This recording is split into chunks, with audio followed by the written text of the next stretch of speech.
سبحانك لا علم لنا إلا ما علمتنا إنك أنت العليم الحكيم. سبحان الله وبحمده سبحان الله العظيم. الحمد لله رب العالمين، وصلى الله وسلم على نبينا وحبيبنا وشفيعنا وقائدنا وقائد الغر المحجلين محمد بن عبد الله الأمين وعلى آله وأصحابه ومن تبعهم بإحسان إلى يوم الدين. أما بعد، فأعوذ بالله من الشيطان الرجيم. بسم الله الرحمن الرحيم. لقد كان لكم في رسول الله أسوة حسنة لمن كان يرجو الله واليوم الآخر وذكر الله كثيرا. وقال النبي صلى الله تعالى عليه وآله وسلم: لا يؤمن أحدكم حتى أكون أحب إليه من والده وولده والناس أجمعين. وقال عليه الصلاة والسلام: لا يؤمن أحدكم حتى يكون هواه تبعا لما جئت به، أو كما قال عليه الصلاة والسلام. گرامی قدر علماء کرام، بہت پیارے بھائیوں، دوستوں اور بزرگوں، اللہ تبارک و تعالی کو انسانوں سے ایک تو عمومی محبت ہے اور ایک خصوصی محبت ہے۔ عمومی محبت اس بنیاد پر کہ انسان کو حق تعالی شانہ نے اپنے ہاتھوں سے بڑے پیار، جذبے اور بڑے بلند پایا مقاصد کے ساتھ پیدا فرمایا۔ خلقت بیدی، یہ الفاظ قرآن کریم کے ہیں۔ پھر جب کوئی انسان صفات سے متصف ہو جائے، اپنے اندر خوبیاں پیدا کر لے، تو حق تعالی شانہ کو اس سے خصوصی محبت اور پیار ہو جاتا ہے۔ بات سمجھنے کی ہے۔ ہمارے بزرگوں نے لکھا کہ ایک تو حق تعالی شانہ کی معیت، اللہ کا ساتھ، اللہ تبارک و تعالی کی نگہداشت عام طور پر ہے۔ وَهُوَ مَعَكُمْ أَيْنَمَا كُنْتُمْ، یہ ہے معیت عامہ۔ کوئی لفظ اگر گرا گزرے تو پریشان نہ ہو، میں اس کو سمجھانے کی کوشش کروں گا۔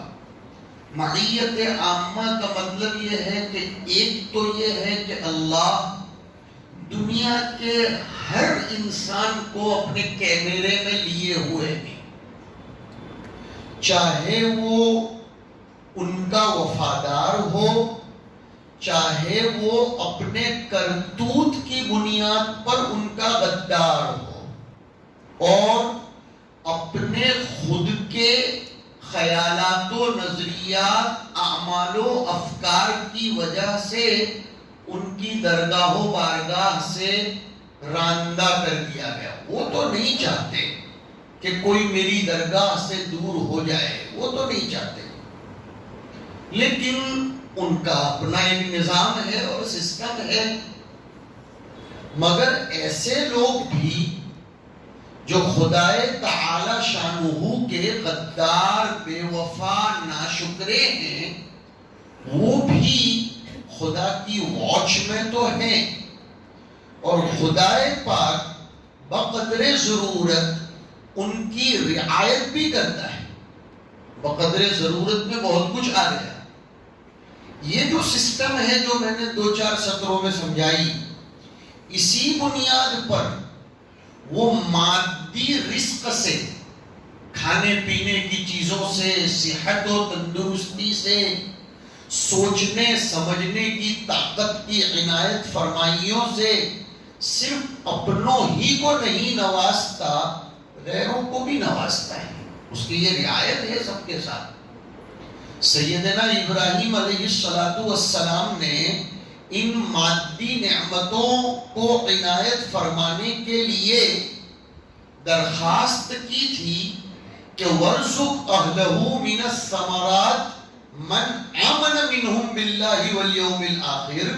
لیکن یہی معیت عامہ تھی، یہی نگہداشت عام تھی جس کو میں نے اپنے بیان کے شروع میں کہا وہ عمومی محبت تھی. تو فرمایا کہ نہیں، وَمَنْ كَفَرَ، جو مجھ سے غداری کرے گا اس کو بھی میں تندرستی تو دوں گا، اس کو کھانا پینا بھی دوں گا، اس کو فکر کی طاقت سے بھی نوازوں گا، اس کو گیسنگ پاور بھی دوں گا، اس کو لاجیکلی پوائنٹ میں ایکسپرٹنیس بھی دوں گا.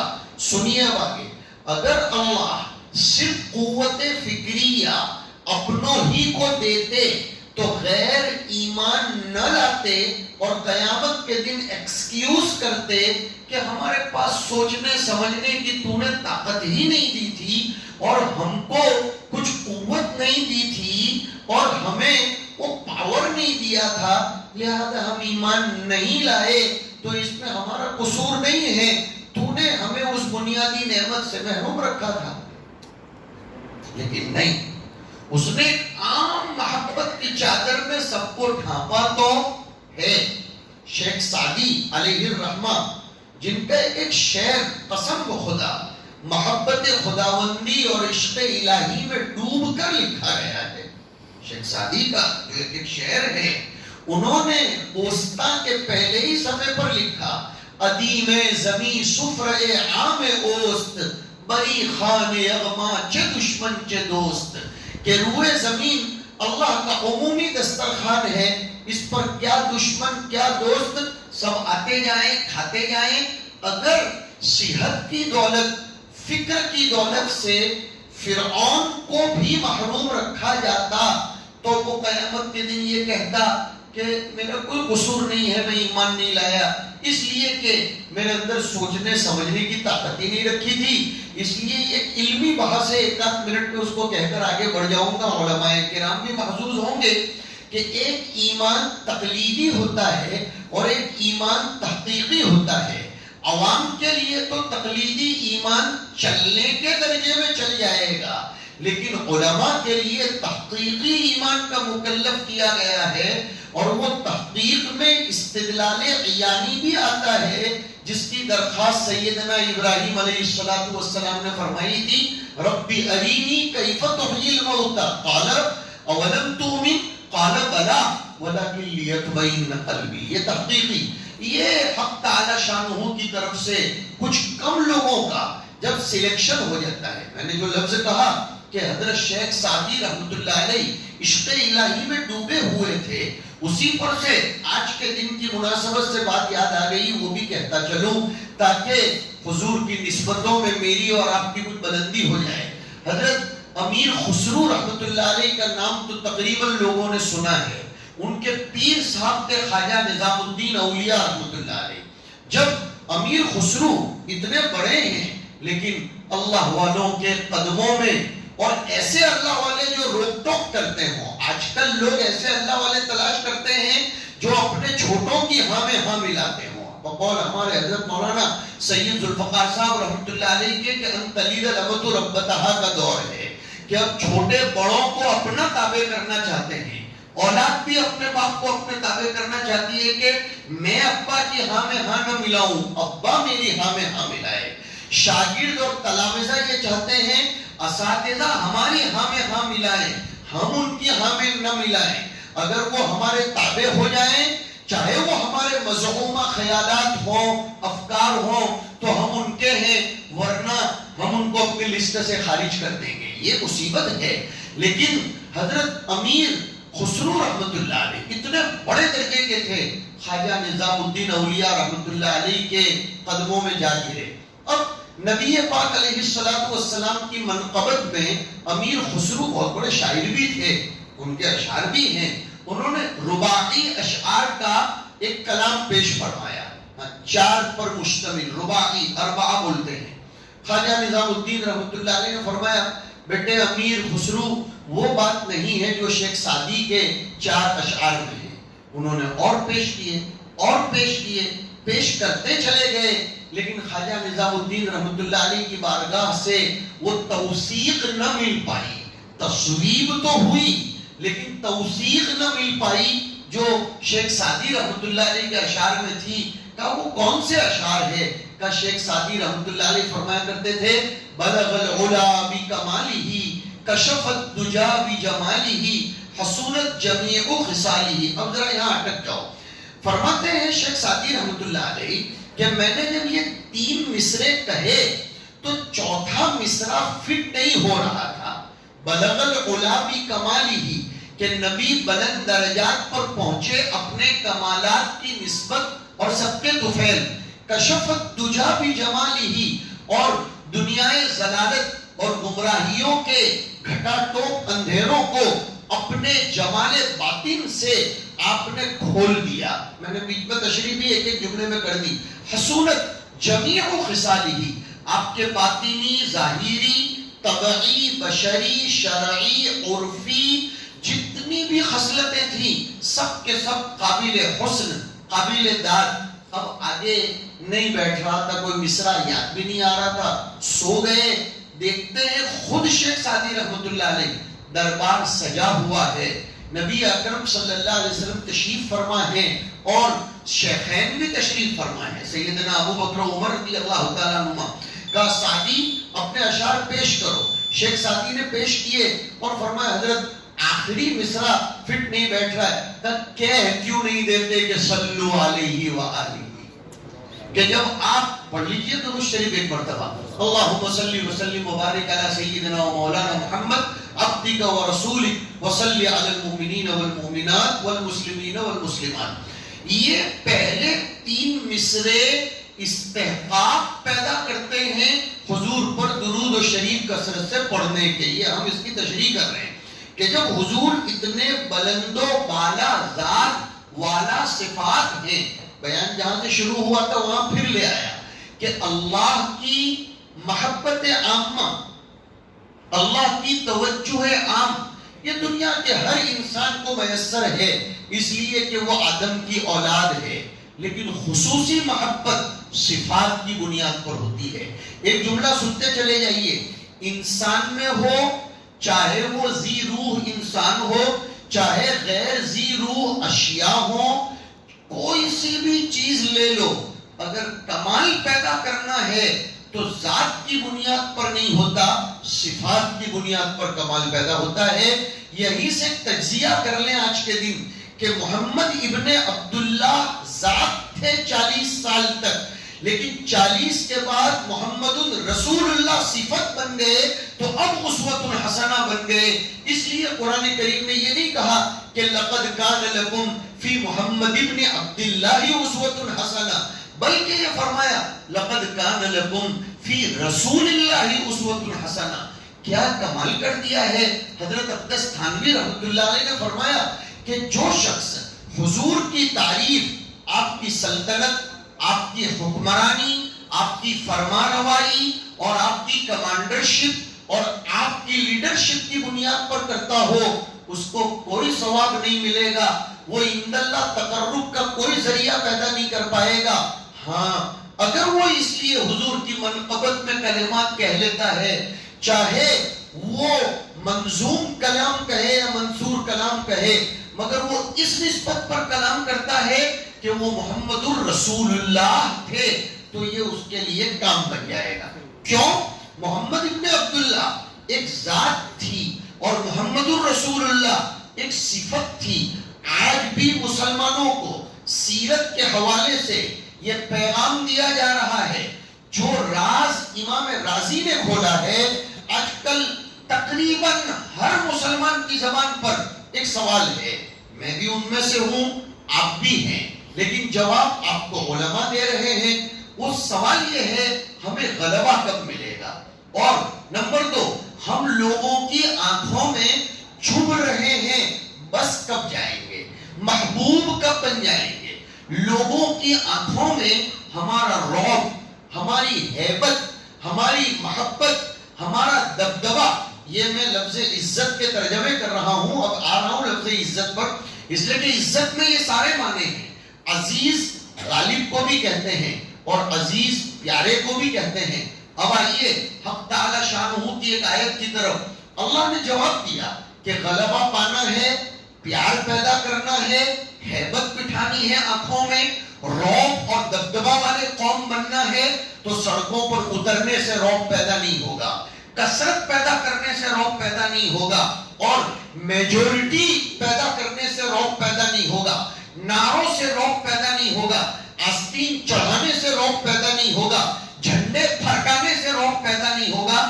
قرآن کریم کے دسترخوان پر آؤ، وہ کہتا ہے وَلِلَّهِ الْعِزَّةُ وَلِرَسُولِهِ وَلِلْمُؤْمِنِينَ. راضی نے کمال کر دیا، فرمایا عزت کو، غلبے کو، پیار کو، محبت و دبدبے کو 3 لوگوں کے ساتھ خاص کیا، للہ، رسول اور مومنین. فرمایا اللہ کے لیے اس میں ذات کا استعمال کر کے بتا دیا کہ خدا کی عزت و غلبہ اس کی ذاتی ہے، کسی صفت کی بنیاد پر نہیں. لیکن رسول کو جو عزت و غلبہ ملتا ہے وہ اس کی وصف رسالت کی بنیاد پر، اس لیے نہیں کہ وہ محمد ابن عبداللہ تھے، اس لیے کہ وہ محمد الرسول اللہ تھے. اور اگر کسی قوم کو غلبہ چاہیے تو وہ اپنے اندر مومنین کی صفت پیدا کرے. یہ جو کچھ ظاہر میں ہم نظر آ رہے ہیں، معاف کریں گے، ہم مسلمان تو ہیں لیکن مومن ہیں کہ نہیں، اس پر خود ہمیں ہی سوالیہ نشان پیدا کرنا. اسی لیے میں نے آپ کے سامنے بخاری شریف کی 2 روایتیں پیش کی. کیا پیاری روایتیں ہیں اور کیا جوڑ ہے، ذرا دماغ حاضر رکھ کر اس کو سنیے.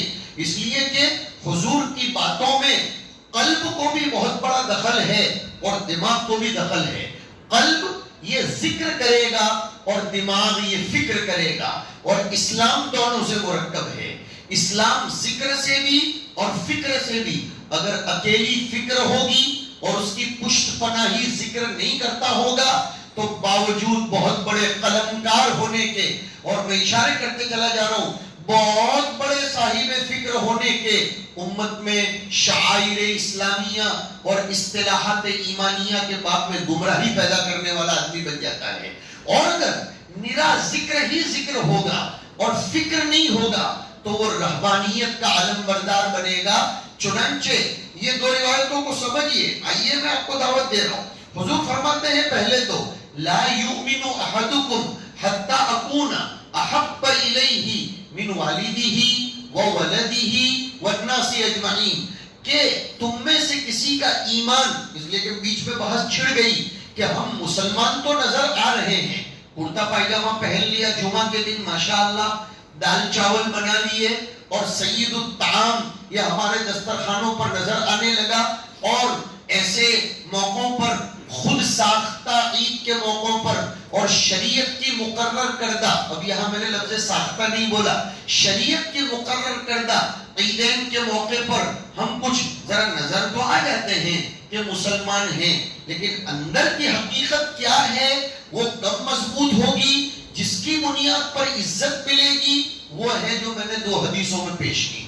سب سے پہلے حضور نے فرمایا جب تک تمہارے نزدیک میری محبت ساری دنیا وما فیہا سے بڑھ کر نہ ہو جائے، اور دنیا وما فیہا میں والد یہ انسان کے اقرب ہے، پھر ولد اور دنیا بھر کے لوگ، ان سب سے زیادہ محبت جب تک حضور کی پیدا نہ ہو جائے تب تک آدمی مومن نہیں بن سکتا ہے. اور سفیان رحمت اللہ علیہ تو فرماتے ہیں کہ میں یہ کمال اور ناقص اور یہ اور وہ اس کے چکر میں بھی ڈالنا نہیں چاہتا ہوں. شریعت نے جو کہہ دیا بس ختم. وہ تو ایک معتزلہ اور کرامیہ کے رد کے لیے کامل اور ناقص کی بحث چھڑی جاتی ہے، ورنہ حقیقت یہ ہے حضور کی نص کو اپنے ظاہر پر رہنے دیجئے تو پتہ چلے گا ایمان یہ واقعتاً ایمان کہلائے جانے کے قابل نہیں بنتا ہے جب تک حضور کا مقام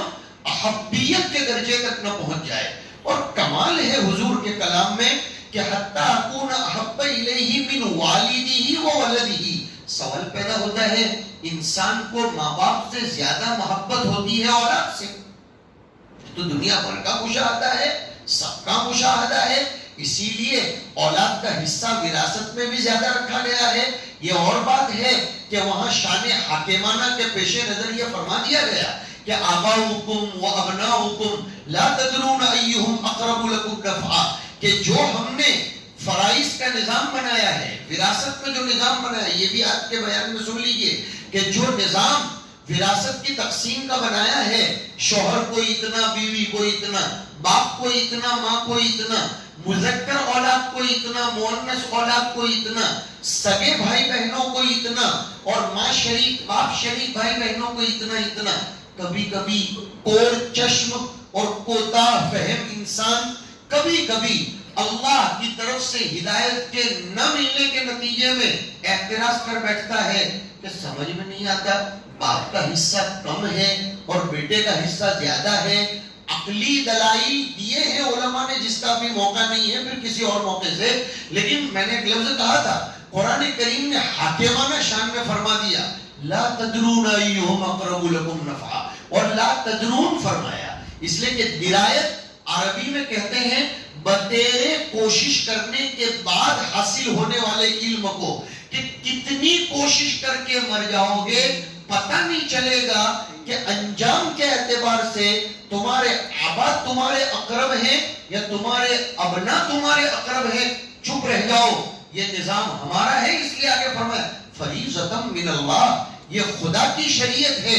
اس آیت سے ایک سبق یہ بھی دیتا چلوں، اور شریعتوں پر کیوں، کیسے، کتنا، وائی، ہاؤ اور وچ، یہ سب سوال نہیں کرنے چاہیے. علم میں زیادتی کے لیے، معرفت میں وثوق کے لیے اور طمأنینت میں اضافے کے لیے بات اور ہے.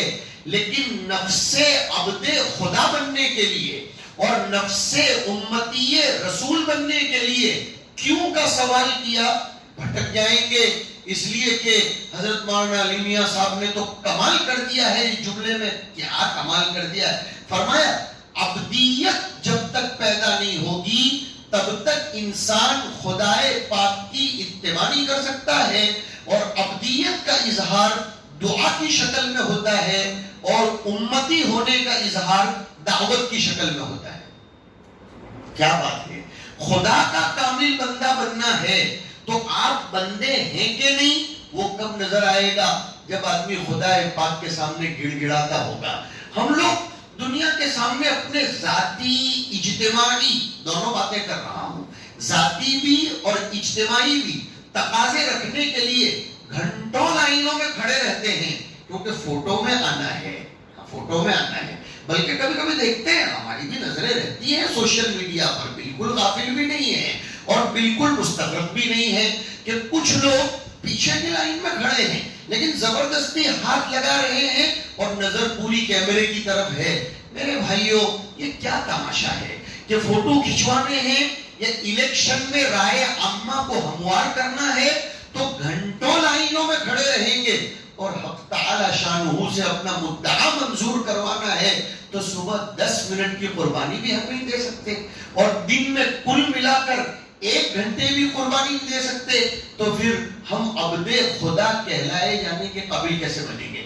once again I repeat، وہ جملہ پھر میں دہراتا ہوں کہ اگر خدائے پاک کا کامل بندہ نظر آنا ہے تو دعا کی شکل میں نظر آئے گا بندہ، اور نبی کا صحیح امتی بن کر دنیا کے سامنے آنا ہے تو دعوت کی شکل میں. اور خدا کے واسطے لفظ دعوت کو جکڑ مت دو، بہت معافی کے ساتھ عرض کروں گا، لفظ دعوت کو مخصوص ہیئت میں مخصوص شکل میں جکڑ نہ دے. دعوت کبھی خاموشی کے ساتھ اپنی نگاہوں کو نیچا کر کے بھی دی جا سکتی ہے. دعوت ایک دکاندار، ایک فیکٹری چلانے والا، یہ اپنی فیکٹری کے اوپر امانت اور دیانت کے ساتھ بیپار کر کے بھی دعوت دے سکتا ہے. ایک آدمی کسی کے کام آ کر بھی دعوت دے سکتا ہے. بات یہ چل رہی تھی کہ حضور شان احبیت کے اندر. کیوں؟ فرمایا نا حتی اکون احب الیہ من والدہ و ولدہ. گاڑی یہاں سے پٹری پر سے اتری تھی کہ والد کیوں پہلے آئے، ولد آنا چاہیے. کمال کر دیا محدثین کرام نے بھی. فرمایا کسی بھی انسان کا وجود بغیر والد کے تو نہیں ہو سکتا، ولد کا ہونا زندگی میں ضروری نہیں ہے. والد تو دنیا، بغیر والد کے تو کوئی بھی پیدا نہیں ہوتا. یہ قطع نظر اس کے کہ وہ والد صحیح ہے غلط ہے وہ سب ایک طرف چھوڑ دو، اور سوائے سیدنا عیسیٰ علیہ السلام کے اور ان سے بھی اوپر سیدنا آدم علیہ السلام کے، لیکن شریعت کے اصول کلیات پر چلتے ہیں، شواذ پر اور نوادرات پر مرتب نہیں ہوتے. شریعت کرشمہ سازیوں پر اپنے آپ کو مرتب نہیں کرتی.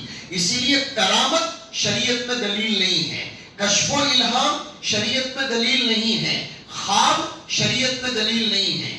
ایک بہت اللہ والے ہیں، ابھی زندہ ہیں، واقعتاً صاحب نسبت ہیں، خدا ان کی نسبتوں کو اور بلند کرے.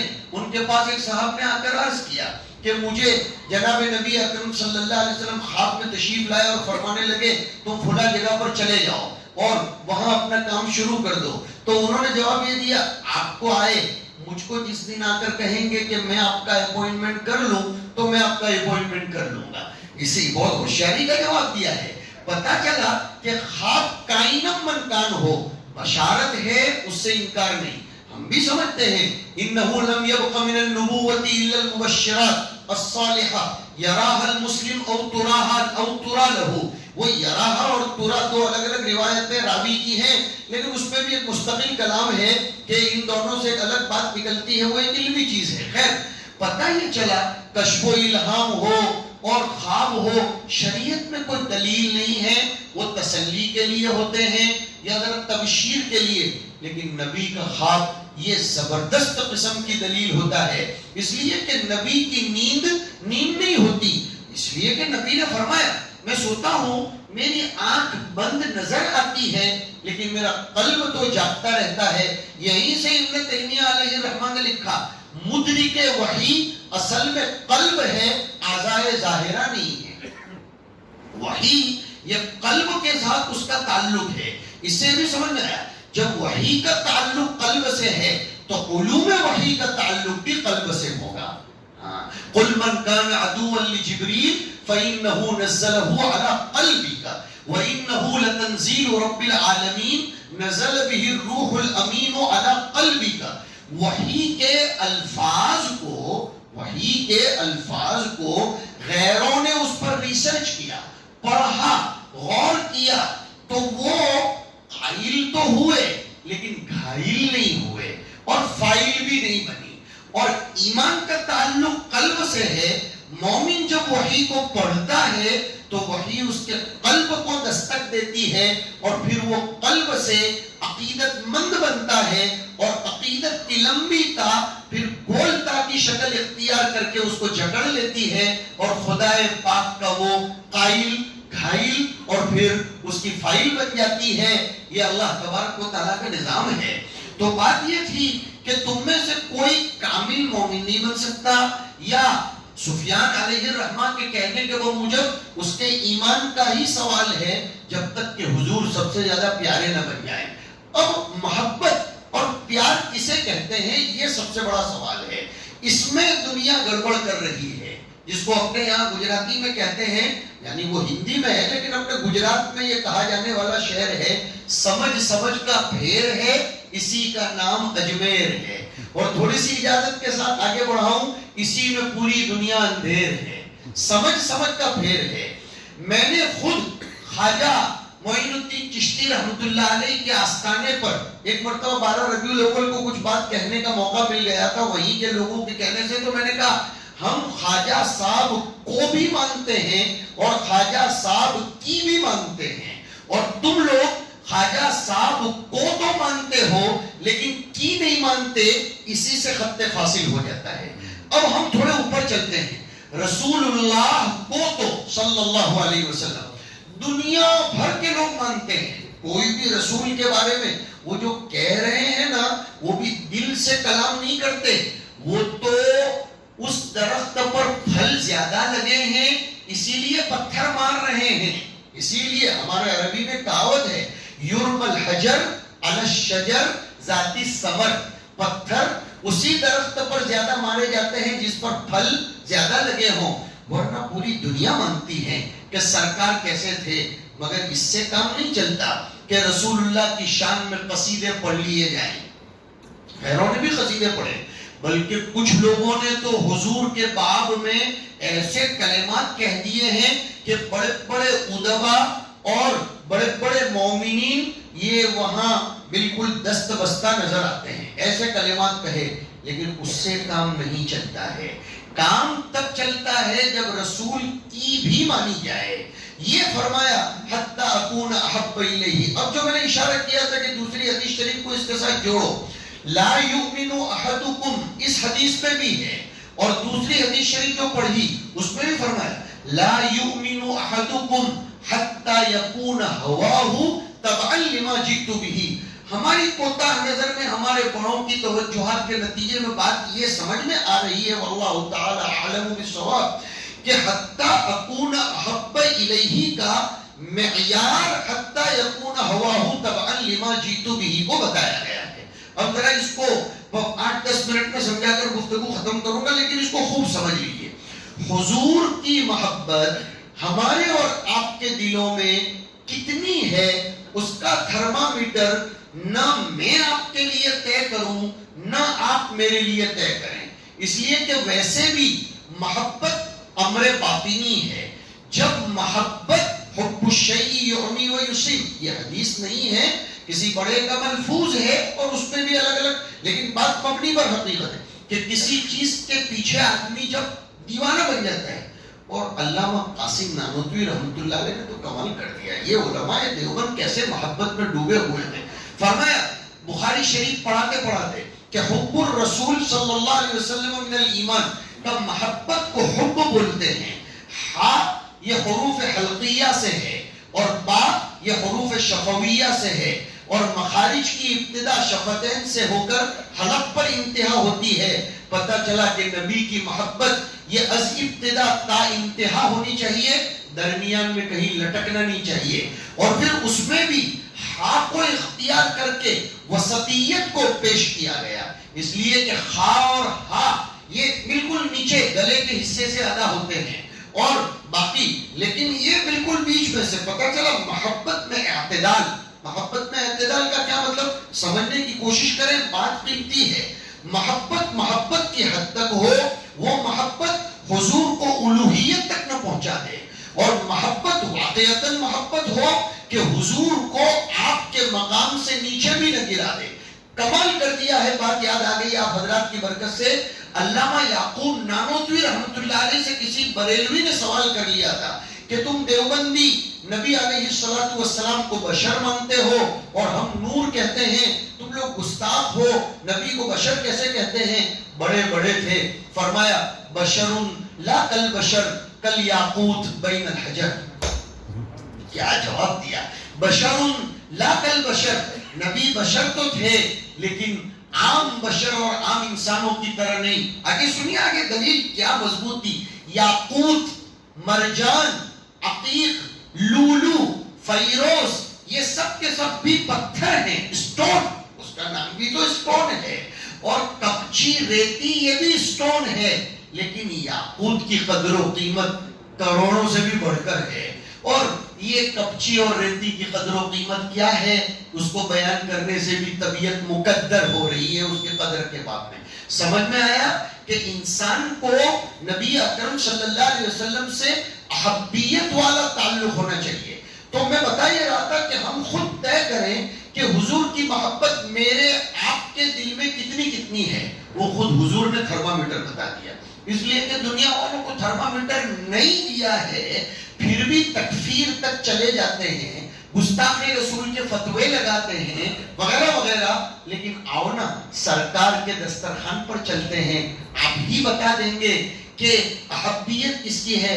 فرمایا اگر تم اپنے ایمان کو جانچنا چاہتے ہو تو یہ دیکھ لو، تمہاری خواہشات، تمہاری مقرر کردہ رسوم، تمہاری طبیعت کی چاہتیں، میں ہوا کا ترجمہ بہت عام کر رہا ہوں، تمہاری خواہشات تمہاری مقرر کردہ رسومات، تمہارے سماج کے بندھارن، یہ بھی بیچ میں لا رہا ہوں اس لیے کہ یہی آج کل زیادہ اٹکا رہے ہیں کہ مولانا سب بات سمجھ میں آ گئی لیکن سماج میں کچھ امیج بھی باقی رکھنی ہے.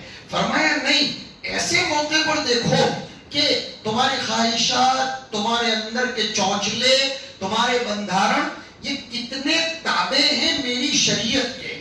اگر شریعت حاکم بن جائے اور یہ سب محکوم بن جائے تو میری طرف سے پروانہ ہے. کون کہہ رہا ہے؟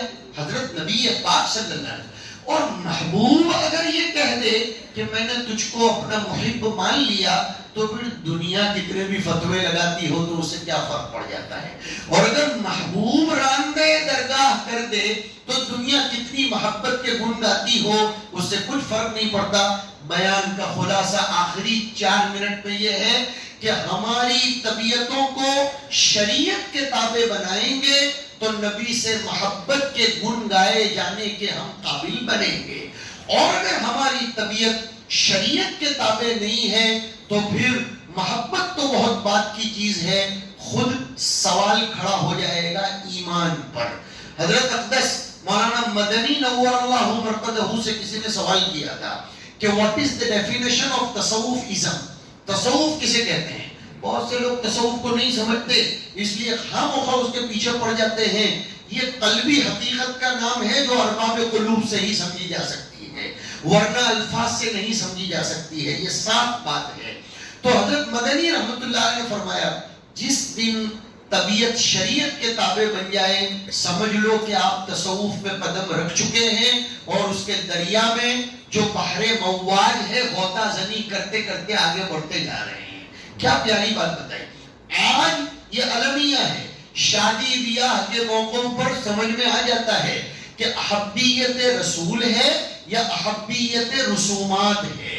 یہ 2 حدیثیں آج پلوں میں باندھ کر جاؤ. کون سی 2 حدیثیں جو خطبے میں پڑھی تھی اب آخر میں دوہرا دیتا ہوں آج کے دن کی مناسبت سے کہ کامل مومن بننا ہے تو نبی سب سے اوپر ہونے چاہیے، والدین سے بھی اوپر، اولاد سے بھی اوپر، بلکہ دنیا کے تمام لوگوں سے اوپر. نبی سب سے اوپر ہونے چاہیے. اور نبی اوپر ہونے چاہیے کا مطلب کیا؟ اب آ گیا.